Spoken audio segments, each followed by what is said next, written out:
Financeiro Tributário 2, da Universidade Santa Cecília. Muito bem, senhores. Então, vou dividir novamente a tela. O slide é o mesmo da aula passada. Vamos aqui hoje rediscutir, e discutir assuntos em que não houve oportunidade de discussão na aula de ontem e ficaram, portanto, para ser complementados e fazermos uma reflexão na aula de hoje. Muito bem. Então, o que nós vimos na aula de ontem, né? Nós vimos o seguinte, que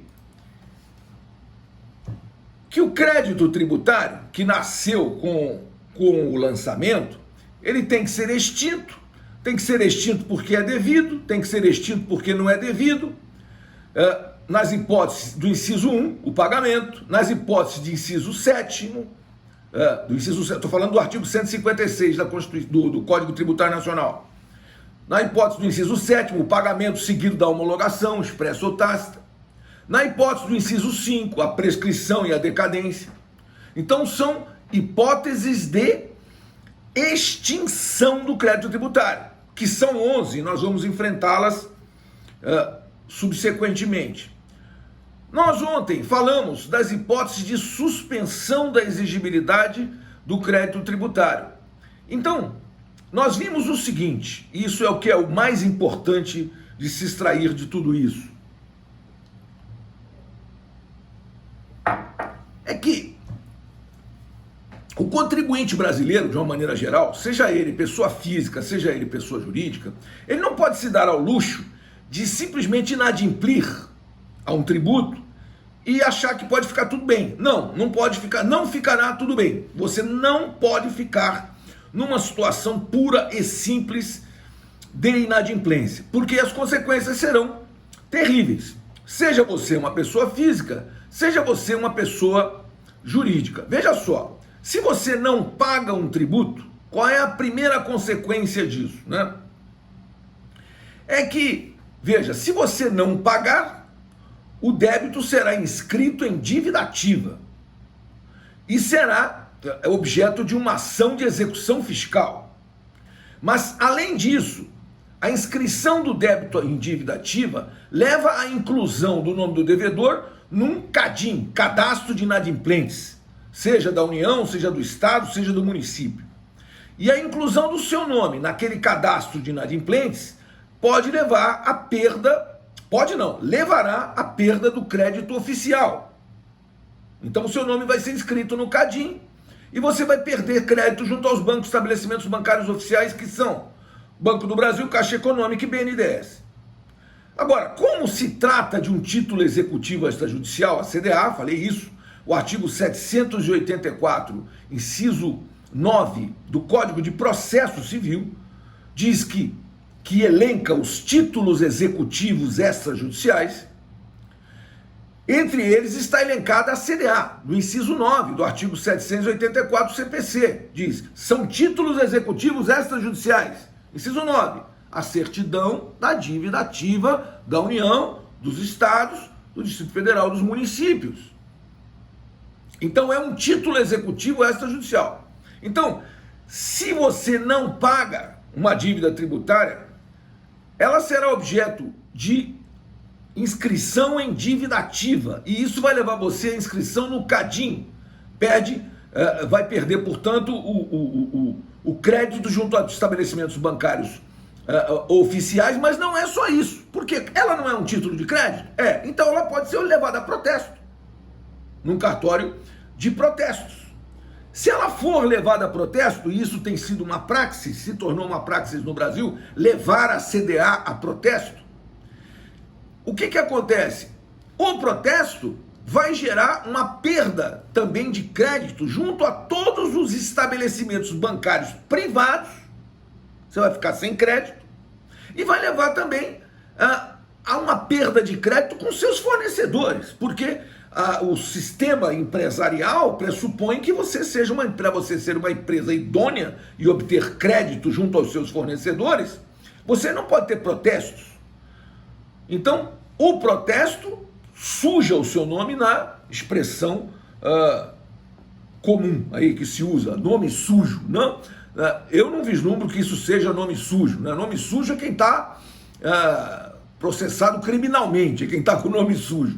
Quem está com o nome escrito no Serasa e no SPC, a meu ver, tem o nome limpo, né? Prova que essa pessoa não é corrupta, ela está passando por alguma dificuldade financeira, provavelmente porque é honesta.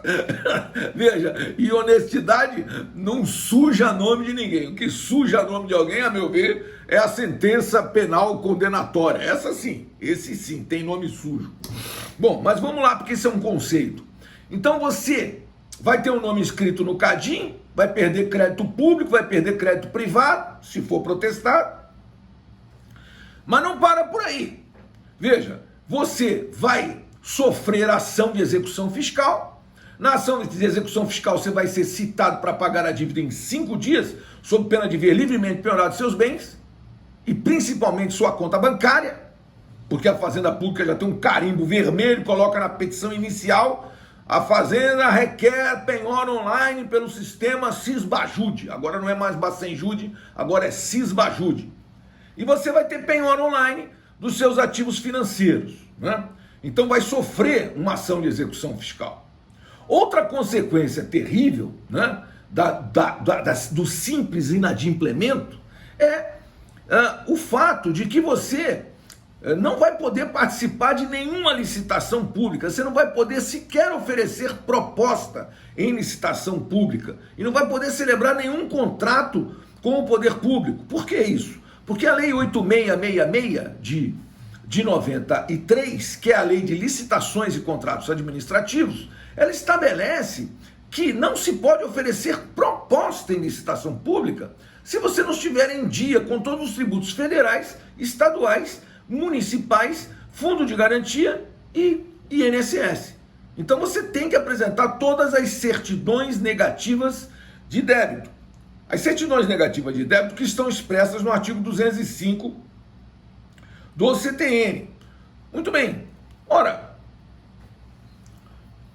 veja, o artigo 205 diz que aquele que não tem débitos tributários, né, ele tem direito a uma certidão negativa.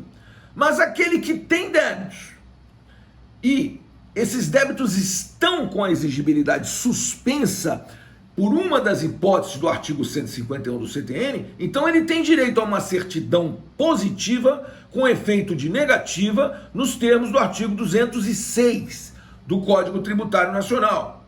Por isso é importante você, mesmo possuindo débitos, esses débitos estejam com a sua exigibilidade suspensa nos termos de um dos incisos do artigo 151 do CTN. Muito bem. Além disso, não parou por aí. E é outra questão também que eu acabei por não enfatizar na aula passada, e por isso volto ao assunto na aula de hoje. Uma questão muito importante é que, como nós já vimos quando analisamos as formas de lançamento, nós vimos que nós temos 3 formas de lançamento: lançamento de ofício, lançamento por declaração e lançamento por homologação. Muito bem. E nós vimos também que a maioria dos tributos no Brasil são lançados por homologação. No lançamento por homologação, ocorrido o fato gerador, o contribuinte tem que calcular o montante, recolher e aguardar. Muito bem. Nesse lapso de tempo, que é de 5 anos, que é o prazo decadencial da Fazenda Pública para constituir o crédito tributário de ofício, caso o contribuinte não recolha ou recolha menor, esse lapso de tempo de 5 anos é o prazo que a Fazenda tem para ir lá, verificar se está tudo certo e lançar de ofício, se não estiver certo. Muito bem.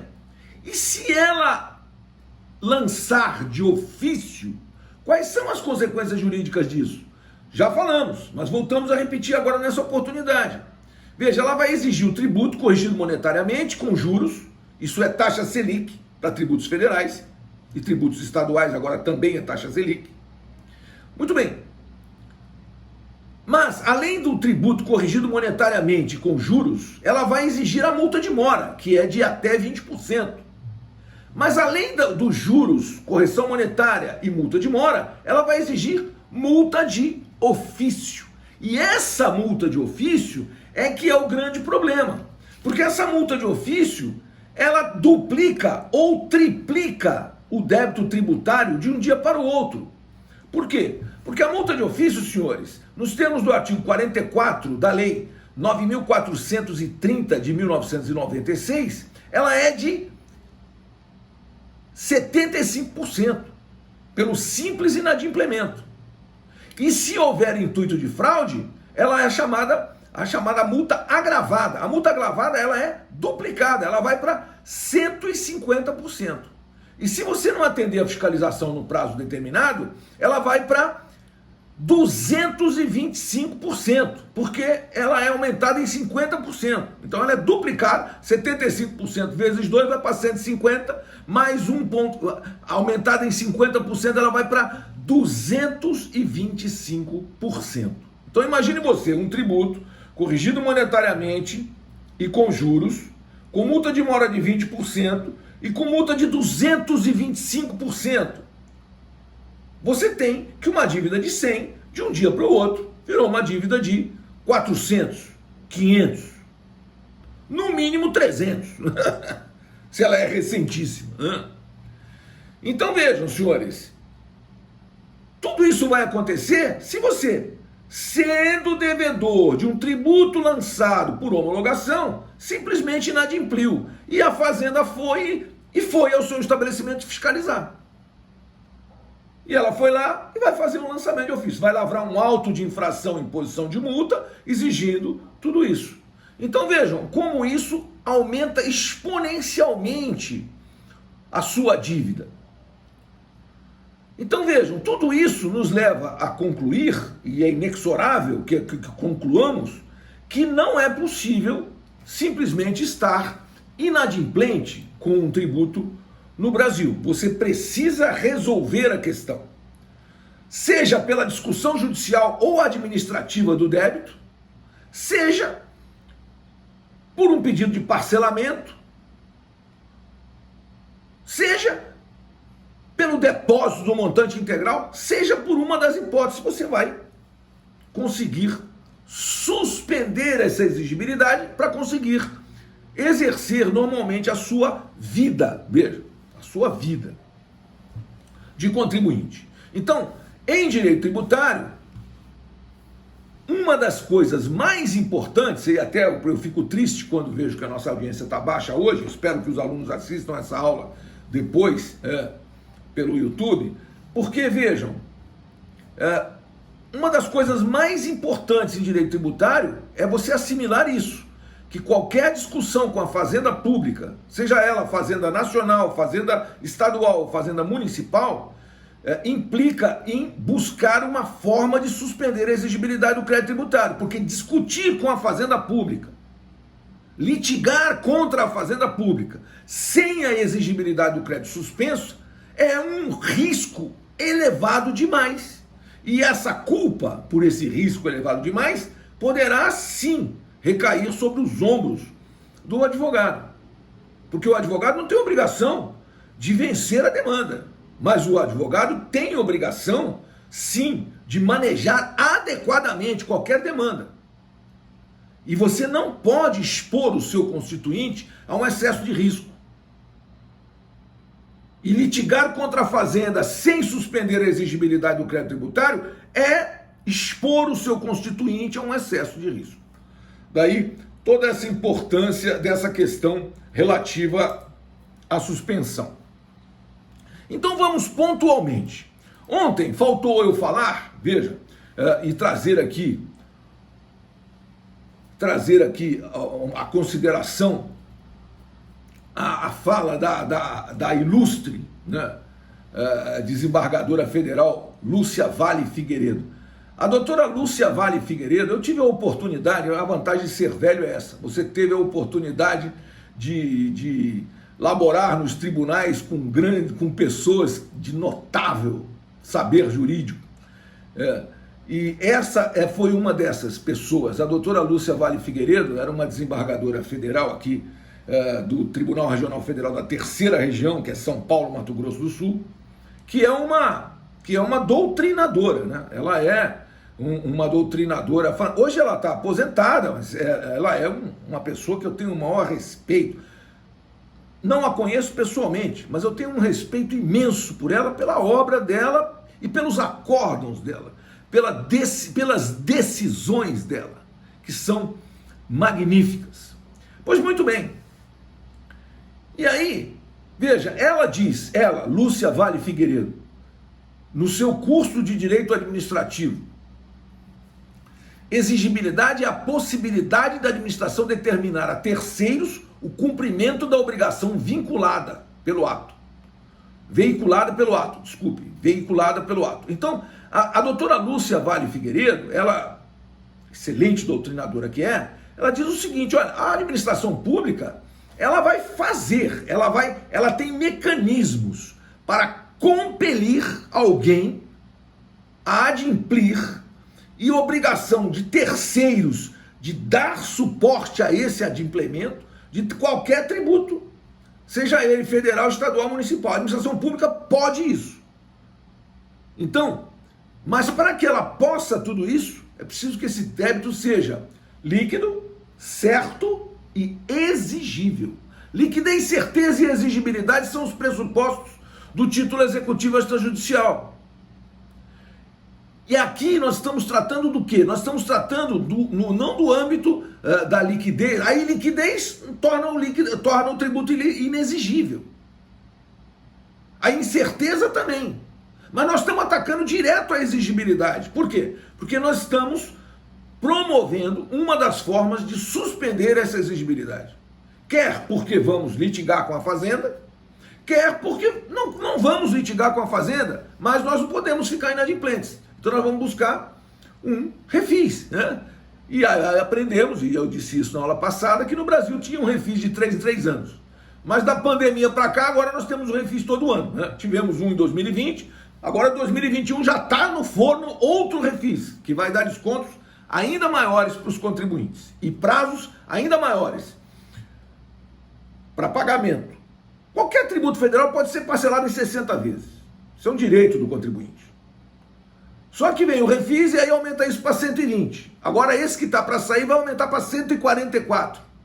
Já houve refis no passado que aumentou para 180. Prazo de pagamento, 15 anos.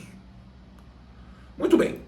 Então, nós temos, como nós tínhamos visto, 6 hipóteses de suspensão da exigibilidade do crédito tributário, que são a moratória, o depósito montante integral, as reclamações e os recursos nos termos das leis reguladoras do processo tributário e administrativo, a concessão de medida liminar em mandado de segurança, a concessão de medida liminar ou de tutela antecipada em outras espécies de ação judicial e o parcelamento. 6 hipóteses. Muito bem.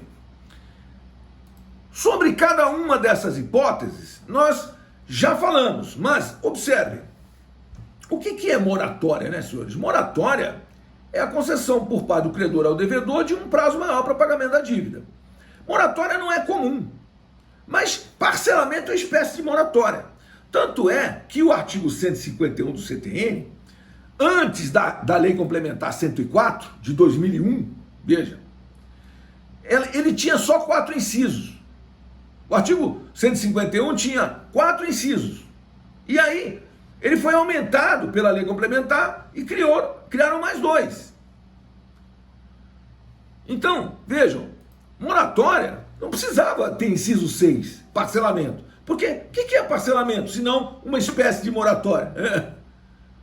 A moratória pode ser concedida simplesmente postergando o valor, postergando a data de vencimento da dívida ou dividindo essa dívida em várias parcelas. Então, parcelamento e moratória, desculpem, né? Desculpe, senhor legislador, isso aqui são expressões idênticas, mas ficou mais claro, tudo bem.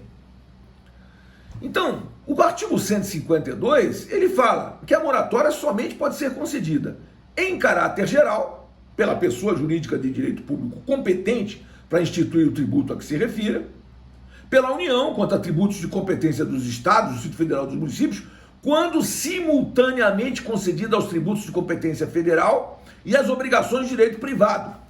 Regra essa que está no Código Tributário Nacional, data vênia, mas, a meu ver, e ao ver de muitos doutrinadores, é inconstitucional. Por que é inconstitucional? porque ela viola um comando constitucional, que é a proibição da chamada isenção heterônoma. O que é isenção heterônoma? Veja, União não pode dar isenção, não pode dar nem suspender a exigibilidade de crédito tributário estadual, e nem municipal, porque está fora do âmbito da sua competência, senhores. Vejam, veja, a competência, nós vimos isso já no semestre passado. O que é competência? Competência é essa aptidão para legislar e exigir tributos. Vejam, só que o artigo 151 da Constituição, não do CTN, da Constituição, ele diz o seguinte: é vedado à União. É vedado à União. E aí, no inciso 1, fala do princípio da uniformidade, da uniformidade geográfica, que diz: instituir tributo que não seja uniforme em todo o território nacional, ou que implique distinção ou preferência em relação ao Estado, ao Distrito Federal ou ao município em detrimento de outro, admitida a concessão de incentivos fiscais destinados a promover o equilíbrio do desenvolvimento socioeconômico entre as diferentes regiões do país.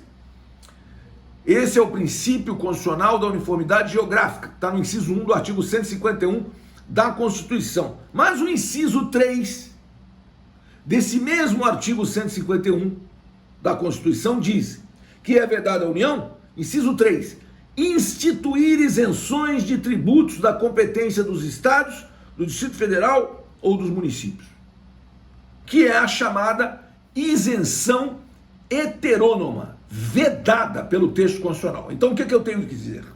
Quero dizer, e aí digo isso com tranquilidade, que a alínea B do artigo 152 do Código Tributário Nacional não foi recepcionada pela Constituição Federal de 1988.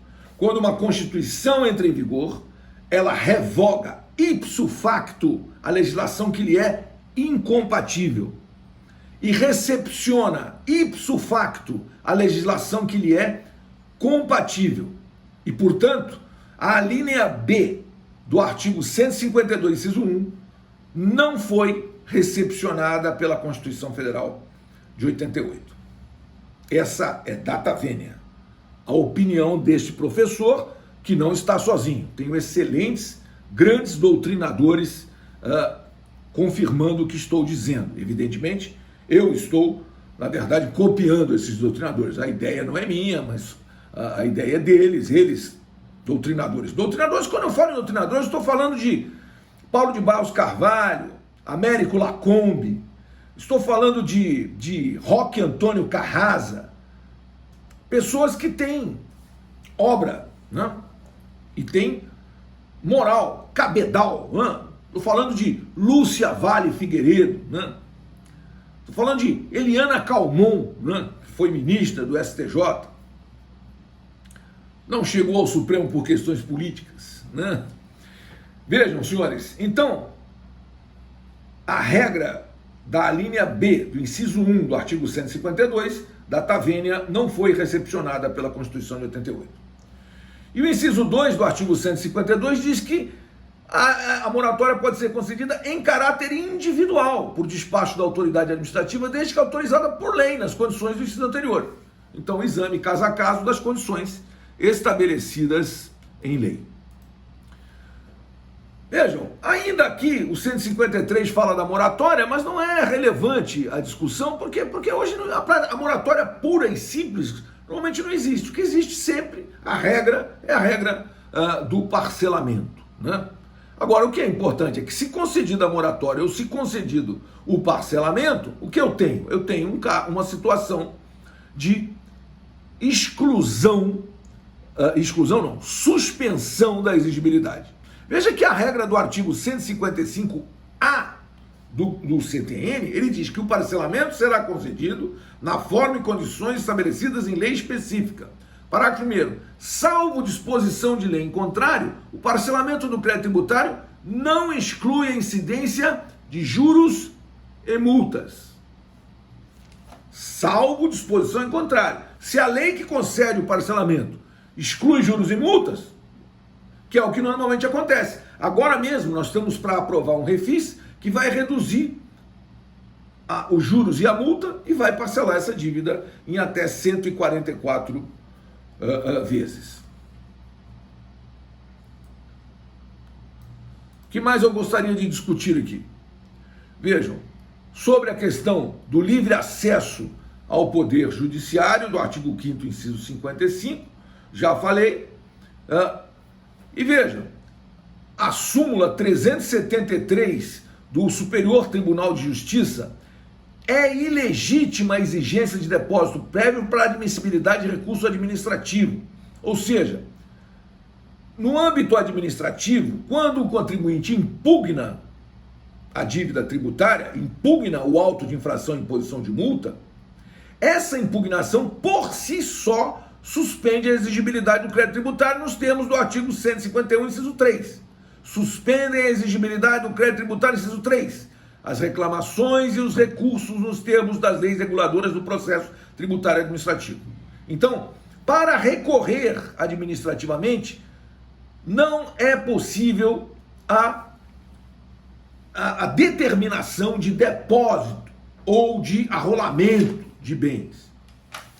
Isso está aqui, senhores, porque a lei, o decreto 7235/72, que nós vamos estudar ainda esse semestre, que é o decreto que regula o processo administrativo fiscal, determina no seu artigo 33 que um auto de infração acima de 2 milhões de reais, para que o contribuinte possa recorrer, ele tem que depositar 30% ou arrolar bens no valor de 30%. Isso está ainda no artigo 33 do decreto 7235/72. Só que isso é inconstitucional e isso já está agora objeto de uma súmula vinculante, que é a súmula 21, que diz que é inconstitucional a exigência de depósito ou arrolamento prévios de dinheiro ou bens para admissibilidade de recurso administrativo. Vejam, senhores, eu estou falando de uma súmula vinculante que determina que uma determinação de um decreto do executivo é absolutamente inconstitucional.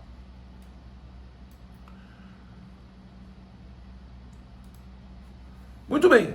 Então, depositar o montante integral para efeito de suspender a exigibilidade é sempre uma prerrogativa, né, do contribuinte. O contribuinte tem o direito de depositar o montante para discutir, muito mais que um dever, né? E quando nós formos estudar o processo judicial tributário, principalmente a ação anulatória de débito fiscal, nós vamos ver que é possível ao contribuinte fazer um depósito prévio da anulatória, mas isso não é condição de procedibilidade da ação. Isso, quando muito, pode ser uma prerrogativa do contribuinte. Eu quero depositar para suspender a exigibilidade, mas não é pressuposto. Aliás, essa já era uma jurisprudência do antigo Tribunal Federal de Recursos, já extinto, mas sempre egrégio, que diz que não constitui pressuposto da ação anulatória de débito fiscal o depósito de que cuida o artigo 38 da Lei 6.830 de 1980. Sob a súmula 112 eu já havia falado, o depósito somente suspende a exigibilidade do crédito tributário se for integral e em dinheiro. Então é uma prerrogativa do contribuinte depositar o montante para suspender a exigibilidade do crédito tributário. E por fim, as providências de caráter liminar para suspender a exigibilidade do crédito tributário, elas têm que observar a presença dos pressupostos para a concessão da liminar, quais sejam fumus boni iuris e periculum in mora, ou seja, a fumaça do bom direito, a tese jurídica plausivelmente estruturada e o perigo da demanda, ou seja, vejam, se não for suspensa a exigibilidade do crédito tributário, as consequências serão terríveis para esse contribuinte. Eu vou encerrar a gravação aqui e abrir para perguntas. 1 minuto, por favor.